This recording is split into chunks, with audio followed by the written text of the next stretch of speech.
Assalamualaikum warahmatullahi wabarakatuh. Nama saya Emrahul Farizi. Saya dari kelompok 5 ingin menjelaskan tentang sejarah pertemuan dan perkembangan hadis. Untuk mengetahui secara kronologis perkembangan hadis mulai dari masa Nabi Shallallahu Alaihi Wasallam sampai pertengahan abad 7 Hijriah, para ahli membaginya ke dalam 7 periode, yaitu abad 1 Hijriah terdiri dari 3 periode, yaitu pertama dikenal dengan sebutan Asrul Wahyu Takin, yaitu turun wahyu dari pembentukan masyarakat Islam. Kedua, yaitu masa Khulafaur Rasyidin atau masa sahabat besar yang dikenal dengan sebutan Zamanut Tasabuti wal Iklali Minawariyah, yaitu masa pengokohan dan penyederhanaan riwayat. Ketiga, masa sahabat kecil dan masa tabi'in besar dikenal dengan sebutan Zaman Intisyari Riwayati ila Amsyar, yaitu masa tersebarnya riwayat-riwayat hadis ke kota-kota. Abad 2 Hijriah termasuk periode keempat, yaitu masa pemerintahan Khalifah Umar bin Abdul Aziz, kemudian dikenal dengan sebutan Asrul Kitabati wa Tadwin, yakni masa penulisan dan masa mengkodifikasi hadis-hadis. Pada masa ini masih bercampur perkataan Nabi dengan perkataan sahabat. Abad 3 Hijriah termasuk yang di dalamnya periode kelima yang disebut dengan Asrul Tajridi wa Tasri wa Tankih, yaitu masa penyaringan hadis dan pansyarahnya. Sedang orang pertama yang melakukan penyaringan hadis-hadis sahih ialah Ishaq ibnu Rahawai, yang kemudian dilanjutkan oleh Imam Al-Bukhari dengan kitab Syahihnya. Lalu dilanjutkan muridnya bernama Imam Muslim. Abad 4 Hijriah yang pada umumnya disebut dengan istilah Asrut Tazibi wal Istidraki wal Jami'il, yaitu masa pembersihan, penyusunan, penambahan, dan pengumpulan. Dalam abad ini telah masuk juga periode ke-6. 1. Eksistensi hadis masa Nabi Muhammad SAW. Pertama, riwayat yang menerangkan adanya larangan penulisan hadis, yaitu hadis riwayat Abu Sa'id Al-Khudri, yaitu katanya Nabi Muhammad SAW bersabda, "Jangan sekali-sekali kamu menulis padaku selain Al-Quran. Barang siapa yang menulisnya, hendaklah dia menghapusnya." Kedua, riwayat hadis tentang kebolehan menulis hadis, yaitu hadis riwayat Abu Hurairah. Abu Hurairah mengatakan bahwa seorang sahabat Ansyar yang sedang duduk bersama dalam suatu majelis Nabi untuk mendengarkan hadis lantaran dia tidak dapat menghafalkannya. Lalu dia menanyakan kepada beliau bahwa aku mendengarkan engkau yang menyebabkan aku tertarik, tetapi aku tidak dapat menghafalkannya. Lalu beliau mengatakan kepadanya, mintalah pertolongan tanganmu untuk menghafalkannya. 2. Eksistensi hadis pada masa sahabat dan tabi'in. Periode ini terjadi pada masa Khulafaur Rasyidin atau masa sahabat besar dan dikenal dengan sebutan Zamanut Tasatabuti wal Iklali Minarwariyah, yaitu masa pengkokohan dan penyederhanaan riwayat, sehingga masalah penulisan hadis belum dianggap satu hal yang mendesak untuk dilaksanakan. Hadis tetap dihafal dan upaya-upaya penulisan masih dianggap mengkhawatirkan akan mengganggu perhatian mereka terhadap penulisan Al-Quran, lantaran keterbatasan tenaga dan sarana.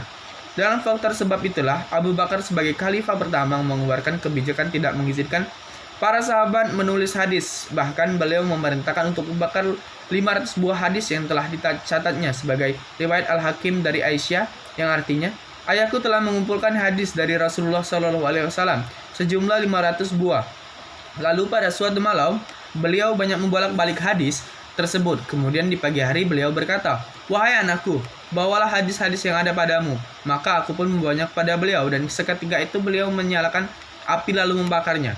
Melihat adanya faktor kekhawatiran perhatian para sahabat terhadap program penulisan Al-Quran terganggu, lalu niat Umar bin Khattab untuk membuat program penulisan hadis dibatalkan. Apalagi mayoritas sahabat tidak sepakat dengan usaha tersebut.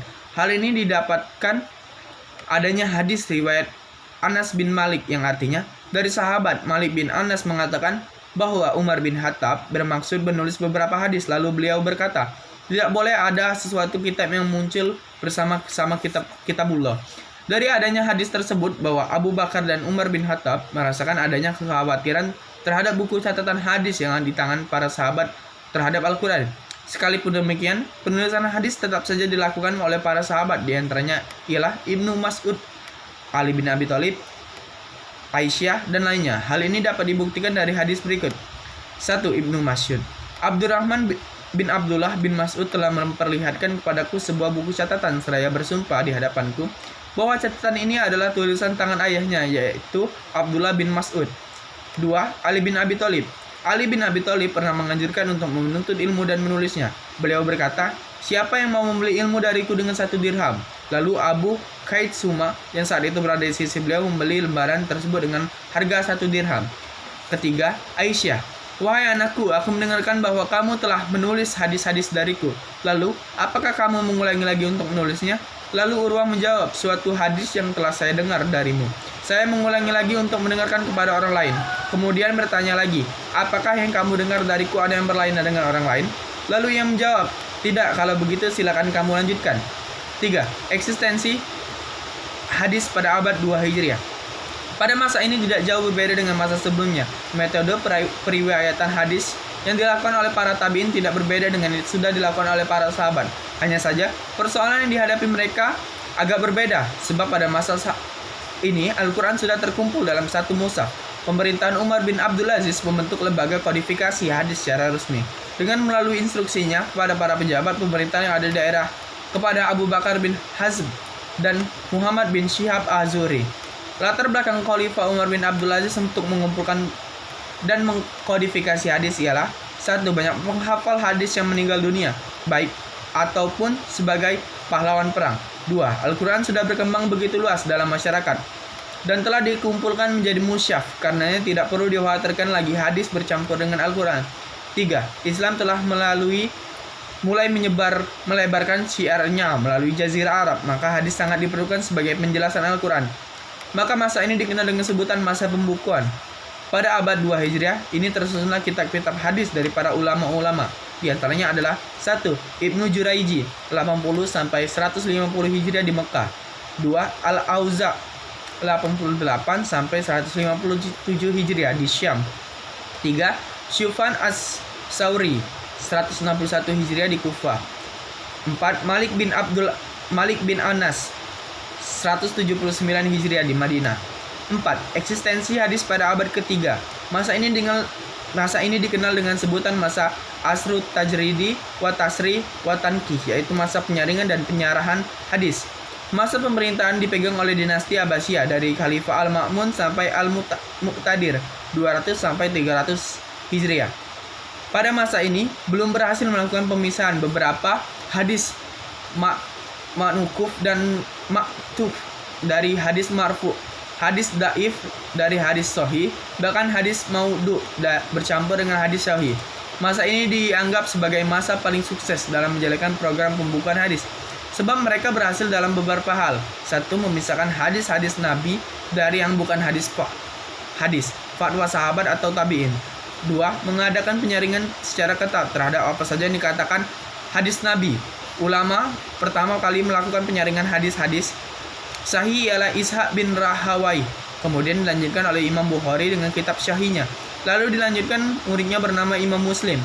Kitab-kitab koleksi hadis para kolektornya yang muncul pada masa ini ialah: 1. Sahih Al-Bukhari karya Abu Abdillah Muhammad bin Ismail Al-Bukhari. 2.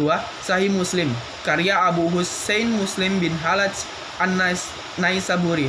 3. Sunan Abu Daud karya Abu Daud Sulaiman bin Ashi Al-Sajastami.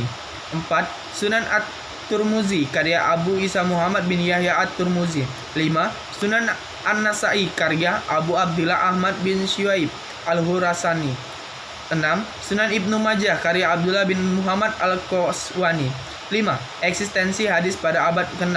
Pada periode ini ditemukan perbedaan mencolok. Menjadi awal terjadinya permisahan antara kelompok mutakaddimin dan mutakharin. A. Mutakaddimin ialah ulama yang hidup sebelum tahun 300 Hijriah. Sistem penulisan hadis-hadis dengan mendengar hadis langsung dari guru mereka. B. Mutakhirin ialah ulama yang hidup setelah tahun 300 Hijriah.